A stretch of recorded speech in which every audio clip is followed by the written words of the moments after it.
Hello दोस्तों, आपका एक बार फिर से स्वागत है आपके अपने YouTube channel the experience trader में।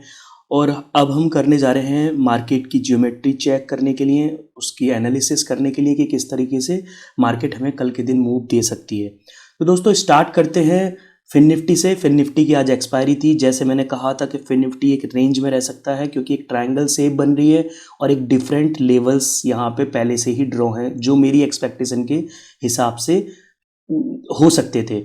और मेरे एक्सपीरियंस के हिसाब से दोस्तों मैंने जो लेवल्स बनाए थे वो बहुत अच्छे से काम किया उन्होंने, और जो मेरी एक्सपेक्टेशन थे वैसा ही काम किया।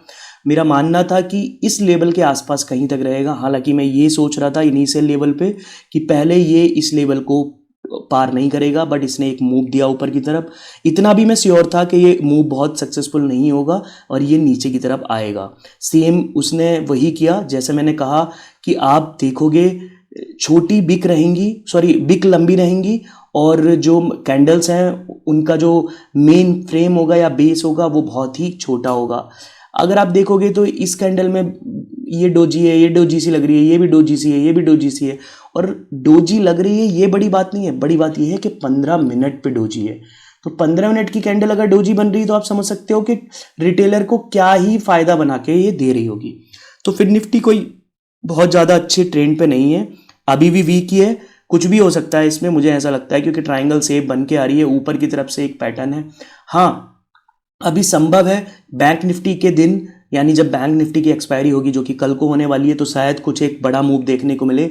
अगर ये समवेयर नियर अबाउट अगर सेम लेवल पे ही रहता है तो एक अप मूव देखने को मिल सकता है, वो भी बहुत ज़्यादा नहीं, इस लेवल के रिट्रेसमेंट तक, यानी 23,750 के आसपास तक का आपको एक मूव देखने को मिल सकता है।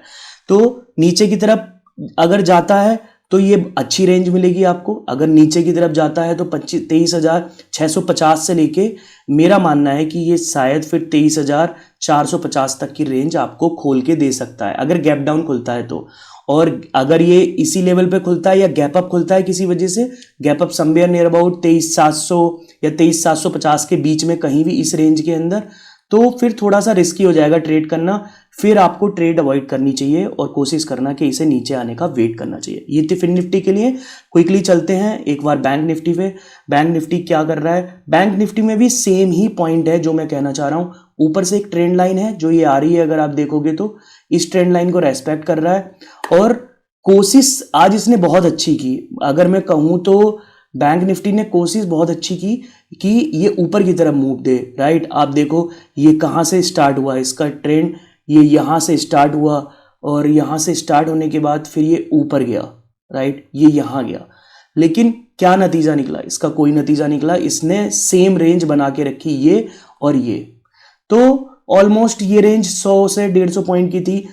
किसी का कोई फायदा नहीं बना होगा, एटलीस्ट बाद में तो नहीं बना होगा, आफ्टर लंच, बिफोर लंच जरूर आपने बनाया होगा, क्योंकि ये एक अच्छी रेंज थी जिस रेंज में आपको एक अच्छा, यहाँ पे आपने देखा कि इसने एक बॉटम बनाया ब्लैक ईएमए के आसपास अराउंड, और उसके बाद फिर इसने एक यहाँ पे कंफर्मेशन दे दिया। आपने इस इतना स्टॉप लॉस तो मैं नहीं कहूँगा, कभी भी मैं पूरी कैंडल के स्टॉप लॉस को रिकमेंड नहीं करता हूँ, मेरा हमेशा से मानना है। बट अगर आपकी जो भी क्षमता है उन क्षमता के हिसाब से आपका स्टॉप लॉस हिट हो जाता है, आप तुरंत बाहर निकलो। अदरवाइज अगर प्रॉफिट होगा तो आप आगे की तरफ जा सकते हो। तो आपको ये दो कैंडल बहुत अच्छे प्रॉफिट दे के जा सकती थी, स्कैल्प में भी और अगर आप स्विंग कर रहे थे तब भी। तो इन दो कैंडलों पे आपको प्रॉफिट हो सकता था। अब कल किस तरीके से हम देख सकते हैं इस मार्केट को, वो समझते हैं। तो बैंक निफ्टी में क्या मुझे लगता है, अब ये कल को क्या कर सकता है? कल को है बैंक निफ्टी की एक्सपायरी, तो पॉसिबल है कल ही एक मूव दे दे 51,600 तक, राइट, ये यहां तक एक मूव दे दे, और या फिर ये इस बॉटम को छू जाए, ये राइट, इसके नीचे। तो हमारे लिए जो रेंज होगी वो यही होगी। मेरा मानना है कल को बैंक निफ्टी सिर्फ 100 पॉइंट के अंदर ही साइडवेज मार्केट में ये खुलनी चाहिए। जो ये मैं रेंज बना रहा हूं इसी रेंज में ये खुलनी चाहिए, इससे बाहर नहीं निकलनी चाहिए। अब दूसरा पॉइंट क्या है? दूसरा पॉइंट मुझे ये समझ आता है, अगर ये अप मूव देता है तो आप ज्यादा स्ट्रांग हो सकते हो, अगर डाउन मूव देगा तो नहीं। रीजन, क्योंकि ये ब्लैक ईएमए को ना रेस्पेक्ट कर रहा है। मेरा मानना ये है कि 50 ईएमए के पास अगर ये जाता है तो ये इसकी रेस्पेक्ट कर रहा है और बार बार यहां से रिट्रेसमेंट ले रहा है। आज ये नीचे जरूर गया, लेकिन देखो 15 मिनट की कैंडल ने डोजी बना दी है। इस कैंडल से आपको पता चलेगा डोजी बना दी, यानी ना तो नीचे ही जा रहा है ना ही ऊपर जा रहा है। बट इसमें यहां एक पॉइंट बड़ा क्लियर है। अब कल को बैंक निफ्टी की एक्सपायरी है, अगर ऐसा हुआ किसी वजह से कि इस बैंक निफ्टी की एक्सपायरी में एक तरफ को मूव ज्यादा बड़ा दे दिया, शॉर्ट कवरिंग आ सकती है, क्योंकि मार्केट ने लास्ट के कुछ घंटों में एक साइडवेज मूव दिया है, तो शॉर्ट कवरिंग आ जाएगी तो फिर एक अच्छा मूव देखने को मिल सकता है। जो मैं बता रहा हूं, एक रेंज ये हो सकती है और एक रेंज ऊपर की हो सकती है, इससे ज्यादा नहीं होगी, बट फिर भी कोशिश करना, अगर प्रॉफिट मिल रहा है स्विंग में प्रॉफिट लो, रिट्रेसमेंट आ रहा है उस रिट्रेसमेंट पे भरोसा मत करो। एक्सपायरी के दिन रिट्रेसमेंट पे भरोसा करना सबसे बेवकूफ़ी की बात होती है, क्योंकि रिट्रेसमेंट आपको कब ट्रैप कर देगा आपको पता भी नहीं चलेगा। यही जो है प्रो लोगों की चालाकी होती है, यही प्रो लोगों का ट्रैप होता है। तो यह है बैंक निफ्टी के लिए व्यू। आते हैं निफ्टी 50 के ऊपर। निफ्टी 50 में बहुत सिंपल सा मेरा व्यू है। निफ्टी 50 के पास एक रेंज है, जैसा मैंने कहा था आज कि आज सुबह भी मैंने रील डाली थी, मैंने अपने चैनल पे भी बताया, मैं अपडेट करने लगा हूँ अब चैनल पे, तो आप दोस्तों अपने चैनल से जुड़ सकते हो, आप उसे सब्सक्राइब कर सकते हो। मैं वहाँ पे अपने जो भी मेरी अंडरस्टैंडिंग होती है करंट मार्केट को लेके, तो मैं वो साझा करता हूँ आपके साथ। और ये जो मैंने बताया था कि यहाँ से जाके यहाँ तक, जब तक डे हाई तक नहीं जा रहा था, मैं ट्रूली बताऊं मुझे बहुत अच्छा कॉन्फिडेंस नहीं था।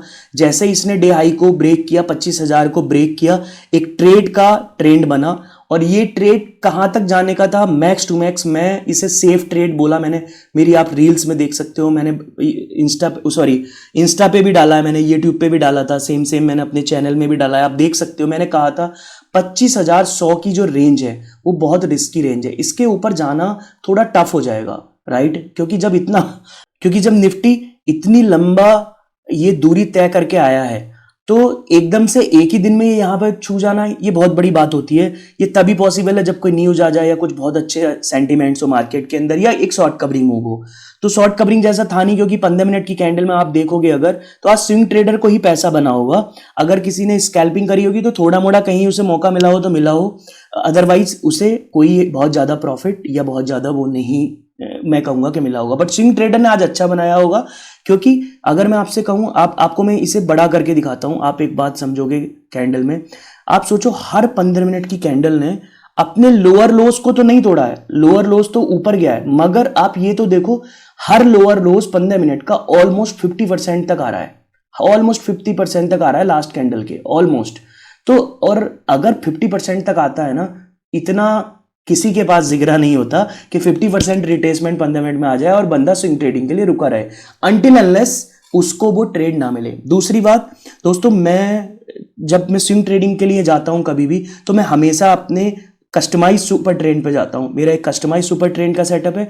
आप देखोगे रियल सुपर ट्रेंड ने आपको यहां इंडिकेटर नहीं दिया होगा, मैं 100% श्योर हूं, बट मेरे कस्टमाइज सुपर ट्रेंड ने मुझे ये दिया कि आप यहां पे ट्रेड बना सकते हो और आप यहां इसका एसएल ले सकते हो। क्योंकि स्विंग ट्रेड है तो आपको एसएल थोड़े बड़े लेने पड़ेंगे, या तो ये कर सकते हो आप छोटी ट्रेड में, छोटी क्वांटिटी में आप लो, उसके बाद कंटिन्यू करो। तो एसएल ये था, आप देख भी सकते हो, ये ऊपर तक गया, ऑलमोस्ट 50 पॉइंट का इसने अप दिया, फिर उसके बाद पूरा नीचे आया। मैंने बताया ना, यहां साइकोलॉजी गड़बड़ होती है, साइकोलॉजी यहां गड़बड़ होती है। तो पहली कैंडल बनने के बाद तो आपको वेट ही करना था, ये कंफर्मेशन की कैंडल थी, तो मैं यहां तो पोजीशन लूंगा नहीं किसी हाल में। मेरे इंडिकेटर के हिसाब से मैं कब पोजीशन लूंगा, जब मेरा ये बन जाएगा और ये इसके हाई को टच कर जाएगा, क्योंकि मुझे इस कैंडल का एसएल लेना था, या मेरा जितना भी एपेटाइट है मैं उतना रिस्क एपेटाइट के हिसाब से एसएल लूंगा। यहां से फिर मुझे एक मूव मिलेगा, तब मैं इसे कंटिन्यू लेके जा सकता हूं यहां तक, राइट। और एसएल में डिसाइड करता हूं हमेशा अपने, मेरी एक दूसरी तरीका है, मैं अपने आप को दो ही चीज़ों में एक्सपर्टाइज मानता हूं, या मैं अपने एक्सपीरियंस को दो ही चीज़ों में पॉलिश्ड मानता हूं। पहला मेरा सुपर ट्रेंड का ट्रेंड, दूसरा मेरा जो जिस सेटअप पे मैं सबसे ज़्यादा भरोसा करता हूं वो है फिबोनाची है, राइट। तो फिबोनाची सीरीज और ये इन दो पे मैं करता हूं, उसी के बेस पे मुझे इसमें आज यहाँ से लेके यहाँ तक की एक ट्रेड मिली। बट एक बात मैंने जो बोली थी, मैं फिर से रिपीट कर रहा हूं उसे, 25,100 के लेवल को ये यहां से रिट्रेसमेंट मानने के लिए मैंने बोला था। उसके पीछे का कारण भी मैं आपको बता देता हूं कि मैंने वो एनालिसिस क्यों की थी, मैं आपको बताता हूं। निफ्टी 50 ने जो सफर तय किया था वो था 24,900 से। अब 24,900 पे क्या हो रहा है ये समझने के लिए आपको क्या करना पड़ेगा, आपको प्रीमियम समझना पड़ेगा। 24,900 की प्रीमियम पे जब आप जाके देखोगे, आप समझ जाओगे कि मैं क्या बोल रहा हूं, राइट। मैंने आपसे कहा था कि ये सोचिए 87 के आसपास था, 87 पे किसी ने पोजीशन नहीं बनाई होगी तो उसने प्रॉफिट बुक कर लिया होगा, हम 15 मिनट की कैंडल पे। बट समवेयर नियर अबाउट 115 के आसपास लोगों ने पोजीशन बनानी शुरू कर दी होंगी, और 115 पे जब क्वांटिटी आई होगी, क्योंकि आप देखोगे इस कैंडल में इसमें लगभग मिलियंस में, यानी 5-5 मिलियंस की क्वांटिटी ने एग्जीक्यूट हुए हैं, राइट। तो जब इतनी क्वांटिटी एग्जीक्यूट हो गई हो, तो फिर एक चांस बनता है यहाँ पे कि आपने एक यहाँ ट्रेड ली और इसका रिस्क एपेटाइट के हिसाब से आपने उस ट्रेड को कंटिन्यू करा। जब इस प्रीमियम ने 210 का लेवल पार कर दिया था, मैंने तभी एक बात कही थी कि टेलीग्राम पे मैंने अपडेट कर दिया था, इंस्टा पे भी अपडेट कर दिया था कि अब ये ऊपर नहीं जाएगा, अब क्योंकि वो वाला टाइम आ गया है। सेम चीज आपको चार्ट पे भी दिख रही है, सेम चीज आपको ईएमआईज में भी, प्रीमियम में भी दिख रही है कि अब क्या है, अब यहाँ ना इस रेंज में प्रॉफिट बुकिंग चलेगी। और प्रॉफिट बुकिंग एक बार चलती है ना, जैसे आपको देखोगे इसमें एक बार प्रॉफिट बुकिंग चलेगी तो फिर वो बहुत लंबी जाती है। आप सोचो 60% के लेवल को टच कर गया है। आपको फिर से मैं एक बात बताऊंगा, मेरा जो ट्रेंड था, यानी मेरा जो कस्टमाइज सुपर ट्रेंड है, आप देखो उसने मुझे यहां भी इंडिकेटर दिया और काफी अच्छा इंडिकेटर दिया। एसएल कितना था, बहुत थोड़ा सा, 225 से लेके, यानी मुझे यहां तक मिला। एसएल की मेरी रेंज जो थी, जो मेरे इसके हिसाब से वो बहुत ही कम है, वो थी ये, राइट, यानी 10 पॉइंट की एसएल थी। और मैंने कहा ना, आप ट्रेल करते हुए चले जाओ तो आप कितना भी जा सकते हो, एटलीस्ट 50% तक तो जा ही सकते थे। और इतना अच्छा मूव मिला इसमें कि बहुत ही अच्छा। तो ये 50% तक का मूव कैप्चर किया जा सकता है थ्रू द सुपर ट्रेंड। दोस्तों, तो ये थी मेरी मार्केट एनालिसिस। उम्मीद करता हूँ निफ्टी 50, निफ्टी बैंक और फिर निफ्टी की आपको मेरी मार्केट एनालिसिस से समझ में आया होगा कि मैं क्या कहना चाह रहा हूँ, मेरे एक्सपीरियंसेस क्या हैं। और उम्मीद करता हूँ कि आपको ट्रेड करने में इससे मदद मिल सकती है, आप अपनी साइकोलॉजी बिल्ड कर सकते हैं।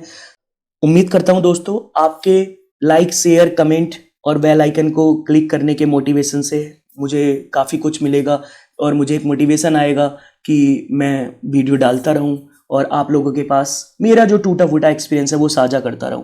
मैं आपको ये तो नहीं कह सकता कि मैं आपको प्रॉफिट करा सकता हूं, बट मैं आपको ये गारंटेड बोल सकता हूं कि मैं आपको लॉस कम कराने में मदद जरूर कर सकता हूं, राइट। उस लेवल के लिए अपने अनुभव साझा कर सकता हूं या आपके साथ उस लेवल का एजुकेशन साझा कर सकता हूं जिस लेवल में आप अपने कम लॉसेस को ले सकते हो, राइट। जैसे मेरे कुछ मैं कहूँगा कुछ मेरे यूएसपीज हैं जिन पे मैं फोकस करता हूँ अपनी एजुकेशन में।